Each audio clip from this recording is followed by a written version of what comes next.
Louise Galvin, good morning to you. How are you? Good morning. I'm good, lads. I think a European Super League in rugby would be a great idea. Yeah, pretty it would. If we get some club rugby off the ground, it'd be a great idea as well. Yeah, that would definitely help. Look, Ireland are playing Italy this weekend, and all of a sudden this is one of those kind of fixtures that has a lot invested in the outcome. You know, I know we always talk about performance, particularly, you know, players who've been involved in teams always talk about performance and let the outcome look after itself. All of a sudden it feels like if you're in the coaching ticket this week, you don't really care about the performance, you just want that win. Yeah, all of a sudden, a bit like the first game, we're really expecting a win with this game, but it's going to come out of performance, I suppose, key performance indicators, like specifically the error count that the girls had the last day. If they can already start to cut down on that, it's all about getting the win, but it's how they do that is what Adam Griggs is going to be focusing on this week against Italy, because Italy are a good side and they're coming off the back of a good away win in Scotland. How do we traditionally do against the Italians? Yeah, so last year they were the only game we played in October from the rescheduled Six Nations games that were postponed from the start of the COVID pandemic. And we beat them 21-7. I think our girls had a lot more probably prep done coming into that game than the Italians had, and just looked much sharper on the day. The previous year we went to Parma and lost 29-27 in a high scoring battle in 2019, and we got the win in 2018. So it's been nip and tuck. They're definitely they're much stronger than their male counterparts, and what's particularly important is they're also vying for this last World Cup qualifying spot. So it's hugely important that we get another win on them, a back-to-back win, just to try and get that I suppose feeling of superiority over them when it comes to the World Cup qualifiers. But Italy are a very strong side. They like to play ball. They like to get over that gain line, throw offloads. I think that's where they probably fell down in October, in that when they weren't as sharp, those offloads weren't going to hand, or they weren't picking them at the, you know, they weren't getting over the gain line and making the right choices when they were trying to offload the ball. And we all know then, you know, that leads to a lot of errors and turnovers, and Ireland capitalised on that. But at the weekend, it was coming off pretty well for them. And although they suffered a bit of a whitewash defeat against England in the opening game, they actually played quite well. Defensively, they were quite strong for 50-55 minutes. And the scoreline probably didn't reflect the actual game itself in that game. So they've been building nicely. Their momentum is going this direction. They've already had an away win. Whereas I suppose we started with a real peak and had a serious reality check last weekend. So it's really important that the girls dust themselves off, and, you know, recovery started on Saturday afternoon, and they really need to refocus for this game because it's not going to be easy. Why did Ireland make so many errors last week in your view, Louise? Look, there was a lot more pressure enforced. The line speed that France brought and that power and the tenacity was huge. And then that just has a consistently knock-on effect. So if you're getting hit behind the gain line, then all of a sudden your forward pod, you're setting up your next phase. Players are going to have to get deeper, work harder to try and bring an extra bit of momentum, get over the gain line, and they're getting hit behind the gain line again. So France brought a huge amount of pressure, and they had a really strong defensive system. But then on top of that, we just compounded errors upon errors. I think a few times we tried to throw an offload when we actually hadn't made gain line, and we hadn't had a good strong carry and driven through. The offload wasn't on, and one in particular led to a French try. And then at times when that happens and you're starting to lose gain line and go backwards, maybe that's when you put boot to ball and you start to play a bit more territory rather than possession. And we probably were a bit slow to change our tactics that way as well. We came in with such confidence. I thought we were, I think the girls just thought we're just going to play out of this. But the French defence was just unrelenting. And that just led to more and more errors, which then led to frustration. And there was a certain amount of indiscipline as well. But the number one reason is pressure, French pressure. The tactical reaction from Ireland is really interesting. Do Ireland have a game plan that fits their specific set of talents? I think we do. I think in the first game we really showed that, okay, we're going to get solid front football, and then we're going to use some of the fantastic speed and footwork that we have out in that back line. We probably over-tried that without getting that front foot ball against France, and then we're just shifting it on. Once or twice that Baven Parsons actually got the ball, often she was being double marked. Like there was even one time Stacey Flood came on, gave a beautiful skip pass to Eve Higgins, who is a fantastic player, who really spotted a gap herself.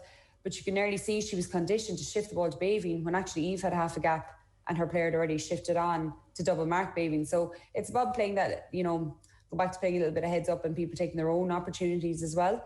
But I think tactically, number one, we need to control the set piece and not give away as many penalties, as many turnovers.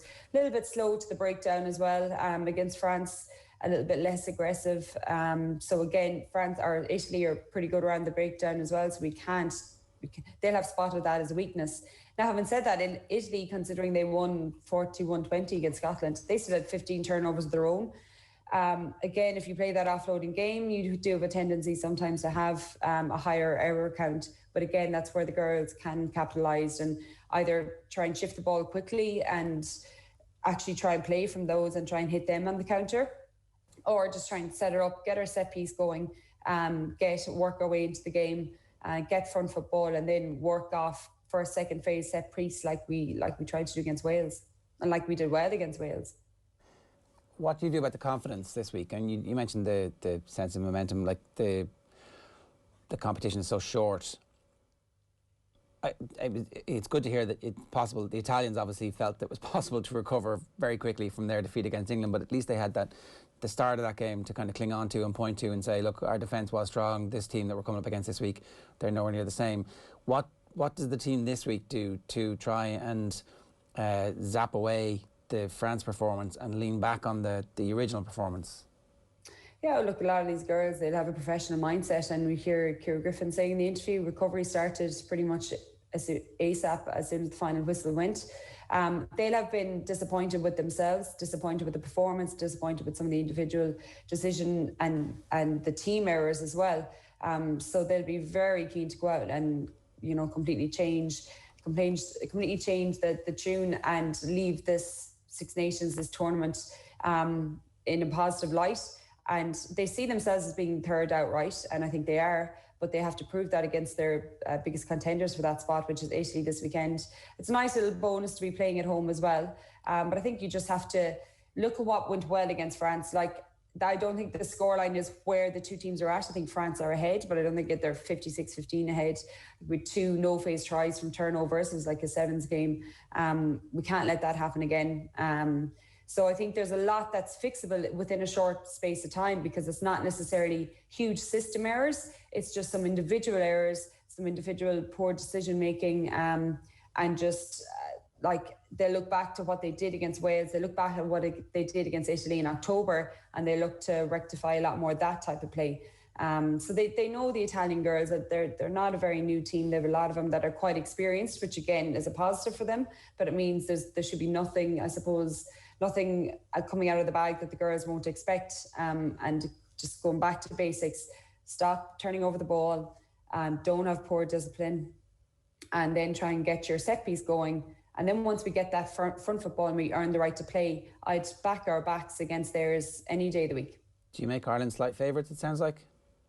I think certainly having the game switched back to Donnybrook, even though I know we don't have any crowds or anything like that, but I think that gives us an extra bit of a boost. And the fact that it's almost like a replication of the game that happened in October. Yeah, I do make us favourites, and I think I don't mean that to put pressure on the girls, but I think they'd be saying that themselves.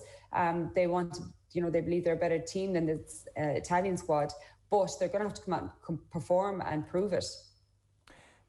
After every defeat that this team suffers, Louise, there is seemingly a big conversation about amateurism and semi-professionalism, especially when they come up against the likes of France and England.